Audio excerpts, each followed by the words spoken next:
Hello world, it's Lee here from Beach City coming to you live from Menlo Park at the Women's Startup Lab, and I have a familiar face here next to me. Some of you may be familiar with Bill Reichert, from Garage Ventures. Bill, thanks for joining us.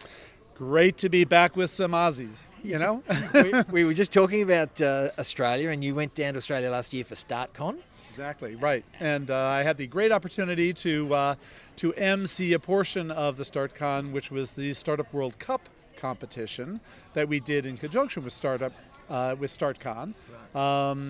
for the global Startup World Cup that is sponsored by Fenox Venture Capital, where I am also a partner. Okay. And so just for those that aren't familiar with your background, can you give us a little bit of your little snapshot? I am a recovering entrepreneur. So long ago, far away, when I was a grad student at Stanford, this is before it was fashionable, I actually started a software company while I was a grad student at Stanford. I was 20-something, started up. It was phenomenally successful, got a VC to put a bunch of money in, and we took off, and then all of a sudden one day it crashed and burned. Right. But the great thing about Silicon Valley, so this is what makes Silicon Valley great, which is that when you crash and burn in Silicon Valley, you get up, you dust yourself off, you spin the story a little bit, and then you do it again. Right, exactly, and then you do it again. Yeah. So, and that's scary in so many other parts of the world, but it's just normal here in Silicon Valley. Right. But, one thing, you probably heard the phrase that here in Silicon Valley, we embrace failure. Have you heard that concept? Fail fast and we embrace failure. Right. Yeah. Guess what? Nobody embraced me when I failed.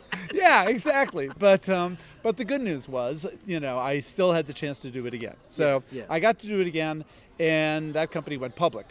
So that was great. So eventually, actually, I did it 2 more times, and then decided let's try something different.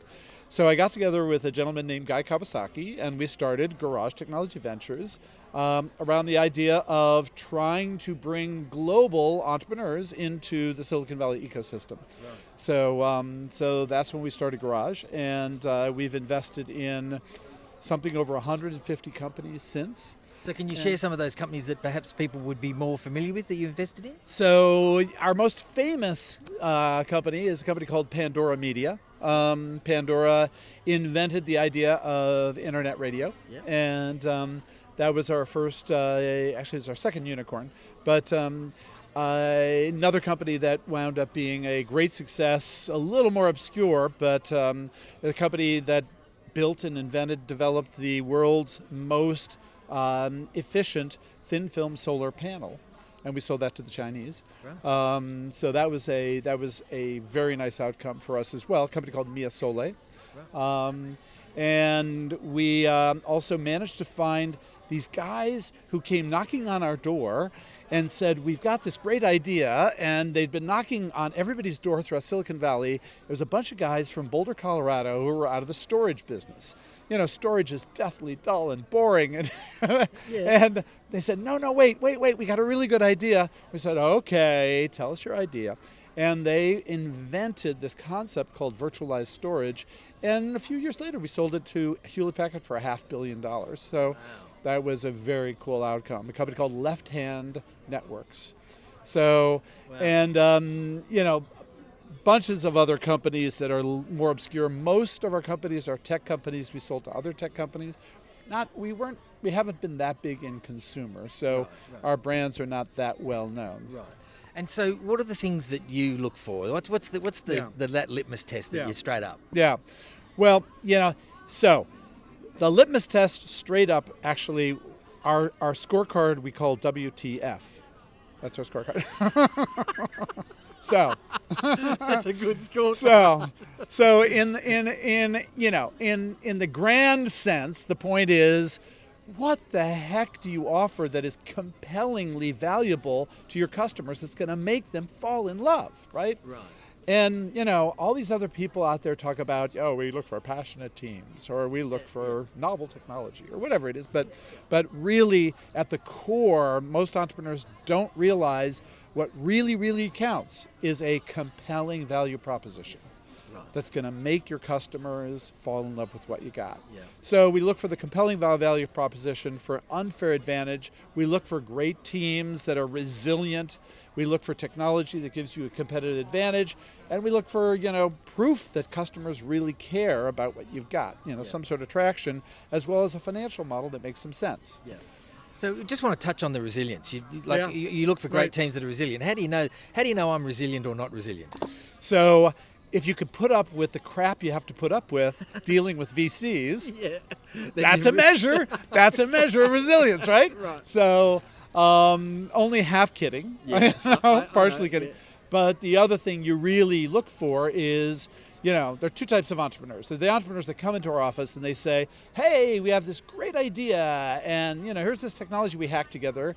If you give us some money, then we can hire some salespeople and we can try and sell grow revenues, right? Yeah.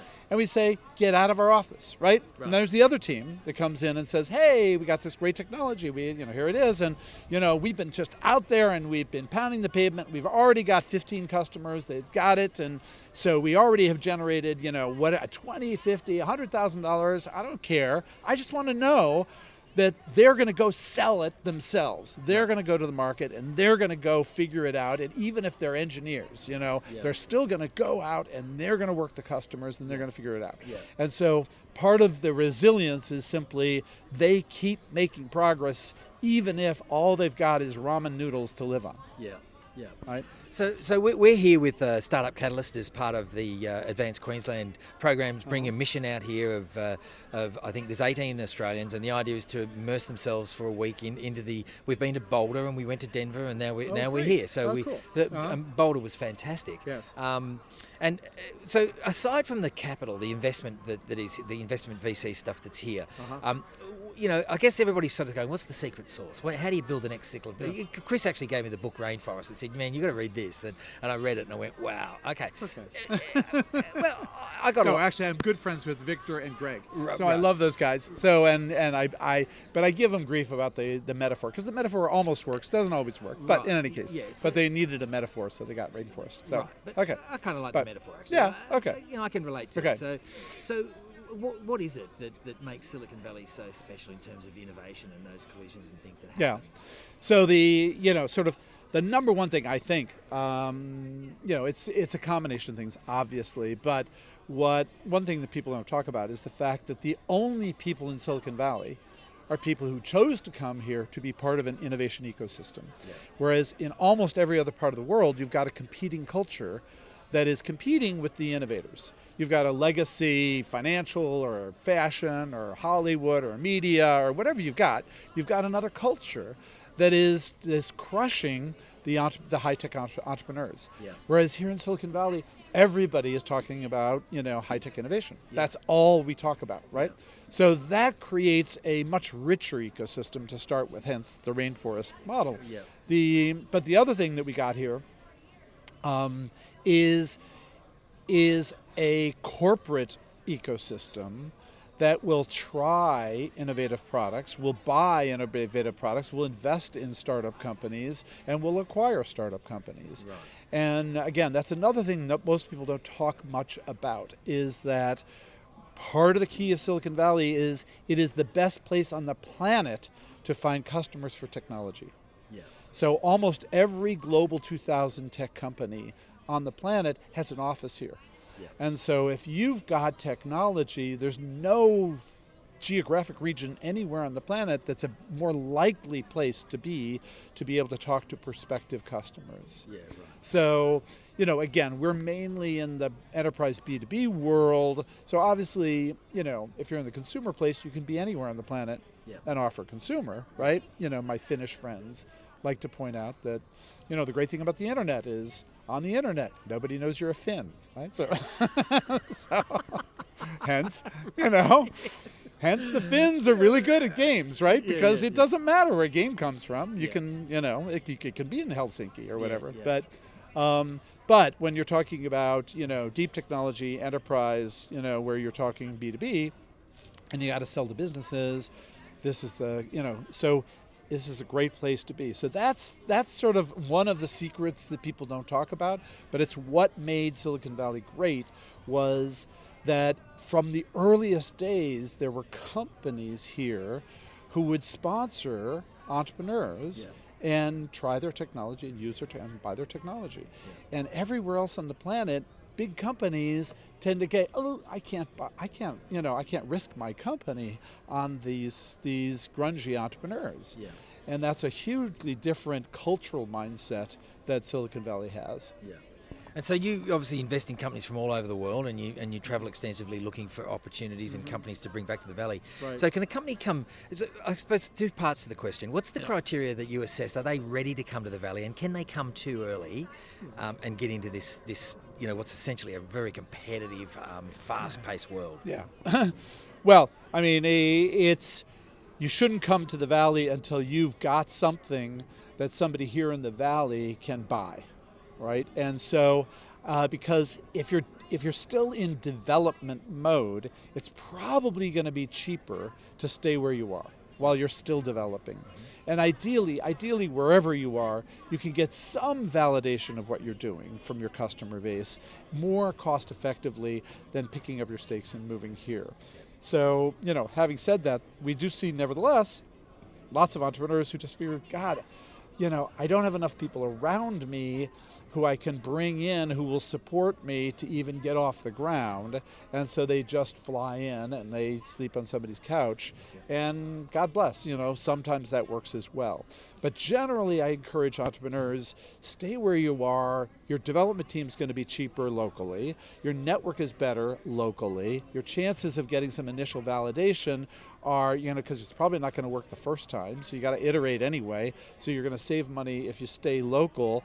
Come here, visit, test it out, socialize, and then when you're ready to sell something and you've got something that is truly competitive, then you got to land here. Yeah. Because to sell something here, you got to be here. Yes. So you can't be visiting and sell something. So you got to land here, you got to get a local phone, .aus or whatever, whatever. But, and I've got a .au. I'm sorry. I couldn't get the .com, someone had it. I'm trying to remember your exchange. Plus 90. Plus 61. 61. Plus 61. 61. Okay, yeah, right. Yeah. You don't come here and hand out a card that says plus 61 on it. I mean, you're not going to get the sale, right? Yeah. So, but once you're ready, get here, land here, seem to be here. Because once you're here, nobody knows that you haven't been here for years, right? Because everybody here has an accent, right? Yeah. So that's the great advantage of Silicon Valley, that once you're here, nobody can tell that you're not a local. Yeah. So take advantage of that and then find your customers. Yeah. And so from an aspiring entrepreneur's perspective, I mean, are entrepreneurs made or born? I mean, you started your software company when you... A young man. But, long ago. But, I suppose I had the similar experience. Right. I just came straight out of school and that's all I wanted to do. And that's, there was sort of no choice, no brainer for me. Interesting, right. But you sort of get onto that platform and you step off. You're in for a roller coaster ride. And everyone talks about success and failure. And I sort of feel like, well, actually, it's, I don't know. And then the money is the single metric. You lost me there. Everybody talks about success and failure and you say, I don't know. Well, what do you mean? Well, this sort of idea that there's a spectrum, that you fail or you succeed, and you were saying that you had a failure, but in a way it sets you up and builds that resilience, and then you take the skills from that into the next gig, and you don't make the same mistake again. So I don't see it as sort of finite, failed or success. You're on a path, so you're on the platform, you're stepping off, and you are on this path now. And you're building capability as you go. Yeah, well, I mean, and it's a really important part of the Silicon Valley mindset, that the people here don't see success as a destination. I mean, they see as just, they see each iteration as being sort of one stop on a longer journey of doing something meaningful with their lives. Right. And so, and I hear this in other parts of the world where one of the problems with the ecosystems is that some of the people who succeed, they succeed, and then they go, great, I did it, and then they go buy their beach house and they get their boat, and that's it, right? Right. Yeah. And so it's the characteristic of, I think, sort of true entrepreneurs, that they're never done. They're just always wanting to get to the next thing. And so, why did I wind up doing this? Because I'm like immensely curious. I'm immensely curious about why can't we do this, or how would we solve that, or what can we get together and, and how do we beat the, I'm just always sort of looking for something interesting to do, to create, to build a team, to, change something. And, I think sort of it's the nature of serial entrepreneurs that they're not sort of hoping to get some pot of money so they don't have to work anymore. They're, that's not, it's nice, but the idea is just to keep on making a dent. And I don't know that that's born or made. I mean, I think everybody has some of that in them somewhere. Yeah. Almost everybody has some of that in them. And so it's just a matter of whether or not it gets, sort of peaked and pulled out. And it's almost addictive is the problem, right? It is. Right. And so you get, once you've had that experience, boy, you can't quit. Yeah. And so I think just the final thing on the money, because I want to touch on that. I talk to a lot of people that go, it's not about the money. It's not about the money. Entrepreneurship is about the journey and all the rest of that. And then I hear people say, oh yeah, that's all right for people that have got money. Well, that's. Well, again, there are two types of entrepreneurs that walk into our office, right? Okay. Another two type, right? Okay. Yeah, so they're the type, they come into our office and say, hey, I got a really clever idea. And if we do this and we do this, then maybe we can flip this to Google and make a pot of money and we'll be rich. Right? And the problem of focusing on making money as your goal is there are always easier ways to make money than being an entrepreneur. I mean, so there is this, there's this sort of, variable reinforcement effect that you see these other guys down the street who made this huge pot of money and think, oh, I could do that, right? Yeah. But when we see entrepreneurs whose focus is on making money, we know when the going gets tough, they're going to give up. Right. And the guys, the teams that succeed are the ones who say, I see this incredible opportunity to fill this void in the universe where nobody has solved this problem, or nobody has exploited this opportunity. And the goal has got to be to create this value rather than make this money. Right. The goal has got to be, I'm going to make this dent in the universe and prove that I can solve that problem. Because then, when the going gets tough, you're still the your only choice is to figure out a way around it. Yeah. But if all you're concerned about is making money, when the going gets tough, you just say, okay, there's got to be another way to make money, right? Yeah. And so for an investor, and for when I was an entrepreneur recruiting teams, you look for the people who are committed to filling that hole in the universe, because those are the people who are going to just have the resilience to keep going when the going gets tough. Yeah. So there's a purpose and there's a drive there that right. they're going to make a dent. That keeps them going. Yeah. And that's got to be their motivation. Yeah. So, and again, I don't mean to make light of not having money, because I've not had money, but I never. I remember when I was a student and how I thought, boy, someday wouldn't it be nice to be able to buy a hamburger when you wanted to buy a hamburger, right? I remember Small steps. Right. But I had a great time when I was poor, right? And because what was exciting to me was what I was doing, not whether or not I could afford that hamburger. It was irritating that I couldn't afford a hamburger. Sure, but there was still that purpose there. Right. That what you were doing was right. important. Right. Yeah. Right. I can hopefully, that's fantastic. Okay. Look, I can sit here and talk to you all day. Well, I appreciate it. It's been a pleasure to have a chat well, with welcome you. to California, and it's interesting weather we're having here. I was thinking we were going to get interrupted by the rain. I see in the drops. But, we somehow muddled through. No, it's all good. But yes, that's right. Exactly. Well, great talking to you, and hello to everybody down under. I hope to get back there soon. Love you guys, okay? Excellent. Okay. Thanks. Keep watching us on Beat City Life on Facebook.